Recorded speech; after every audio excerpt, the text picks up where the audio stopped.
Assalamualaikum anak-anak hebat, bagaimana kabar kalian? Semoga kalian selalu dalam keadaan sehat dan penuh semangat. Ayo belajar bersama. Agar channel ini dapat berkembang dan kalian juga lebih mudah menemukan channel ini, like dan subscribe dulu ya. Terima kasih. Baik anak-anak, kita mulai saja pembelajaran pada hari ini dengan membaca Bismillah bersama-sama. Bismillahirrahmanirrahim. Pada hari ini kita akan belajar tema 5, pahlawanku, subtema 2, pahlawanku, kebanggaanku, pembelajaran 6. Kita mulai dengan belajar bahasa Indonesia ya. Menggali informasi dalam teks menggunakan pertanyaan. Anak-anak, tahukah kalian apa itu informasi? Ya, informasi adalah pesan atau kabar tentang sesuatu. Informasi ini memiliki makna bagi penerima. Dari mana kita bisa mendapatkan informasi? Informasi ini bisa kita dapatkan dari teks, cerita, ataupun gambar ya. Bagaimana cara kita memperoleh informasi? Agar kita memperoleh informasi secara detail, kita bisa menggali informasi dengan menjawab pertanyaan berdasarkan teks. Kita juga bisa menggali informasi dengan menuliskan pertanyaan-pertanyaan ya. Anak-anak, untuk menuliskan pertanyaan ada beberapa hal yang harus kita perhatikan. Apa saja itu? Hal-hal yang perlu diperhatikan dalam menuliskan pertanyaan di antaranya. Yang pertama, menentukan hal yang ingin ditanyakan lebih dahulu.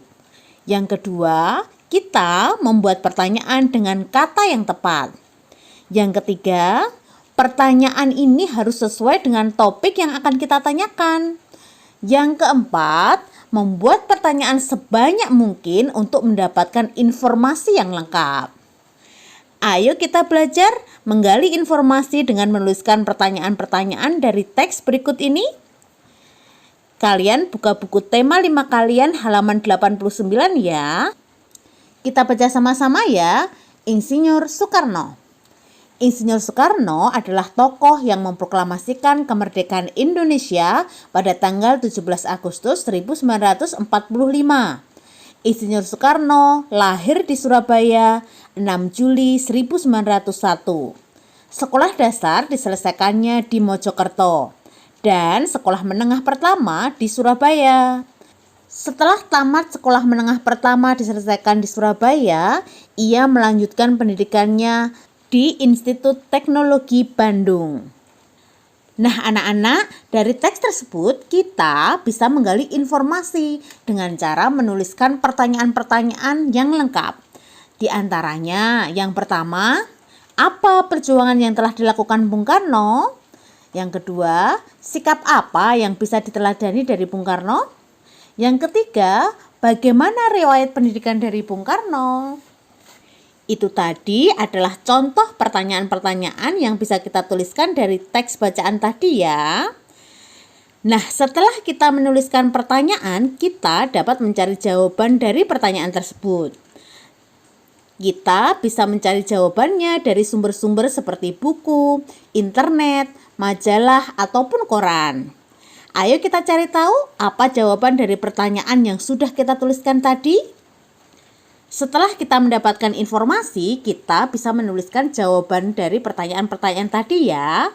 Misalnya yang pertama, apa perjuangan yang telah dilakukan Bung Karno? Bung Karno telah melakukan perjuangan melawan kolonialisme dan imperialisme. Beliau berjuang mempersatukan bangsa Indonesia agar menjadi bangsa yang besar. Beliau juga membebaskan bangsa Indonesia dari penjajah asing dengan memproklamasikan kemerdekaan Indonesia. Pertanyaan yang kedua, sikap apa yang bisa diteladani dari Bung Karno?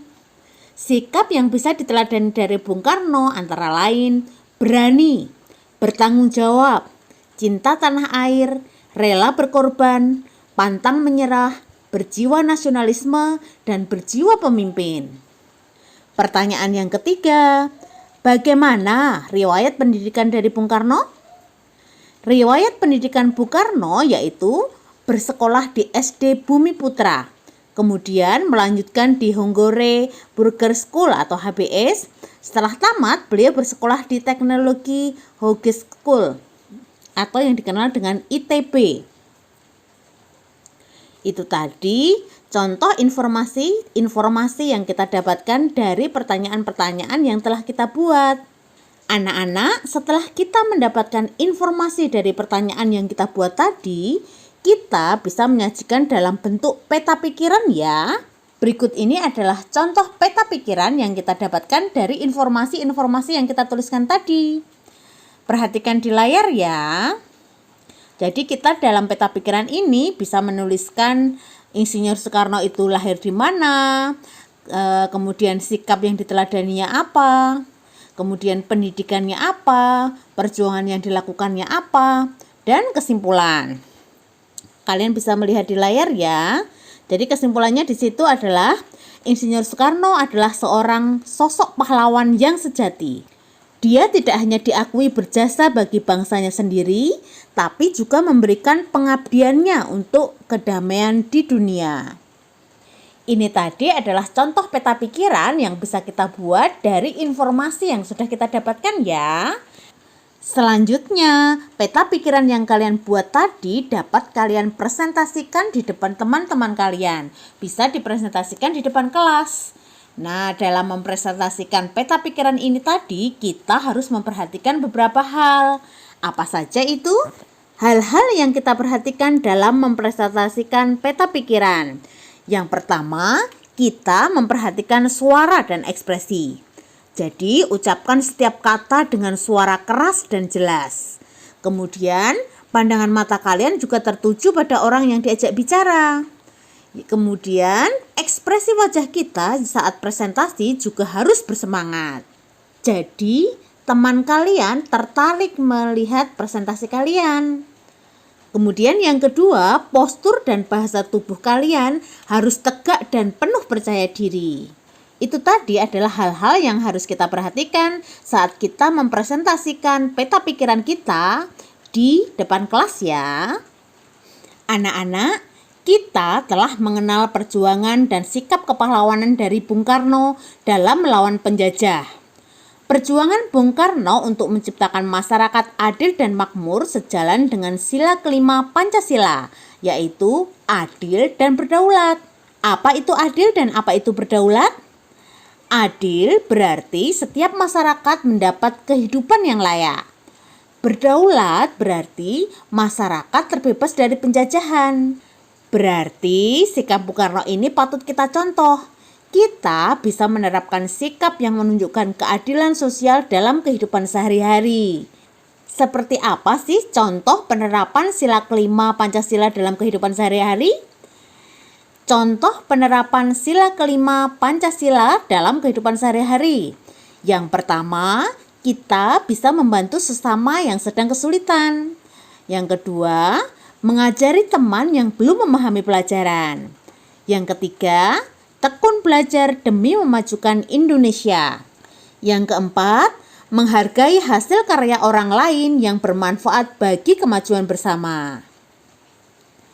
Itu tadi adalah contoh penerapan sila kelima Pancasila dalam kehidupan sehari-hari yang bisa kalian terapkan ya. Nah, bagaimana jika kita tidak menerapkan sila kelima Pancasila? Apa kira-kira dampak buruknya bagi kita? Dampak buruk ketika kita tidak menerapkan sila kelima Pancasila, di antaranya akan terjadi perselisihan antar masyarakat karena tidak ada keadilan. Kemudian akan terjadi kerusuhan karena tidak ada keseimbangan antara hak dan kewajiban. Mereka hanya menuntut haknya saja. Kemudian yang ketiga, tidak ada kemajuan di masyarakat. Misalnya dalam bidang pendidikan, ekonomi, dan kesehatan, karena saling ribut sendiri maka yang ada tidak akan maju.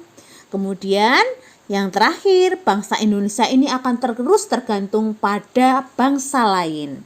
Itu akibat atau dampak ketika kita tidak menerapkan sila kelima Pancasila dalam kehidupan sehari-hari ya. Anak-anak, sebagai salah satu cerminan dari sila kelima Pancasila ini adalah kalian harus selalu semangat belajar ya. Baik anak-anak, sampai di sini dulu pembelajaran kita. Tetap semangat belajar. Sampai jumpa. Wassalamualaikum warahmatullahi wabarakatuh.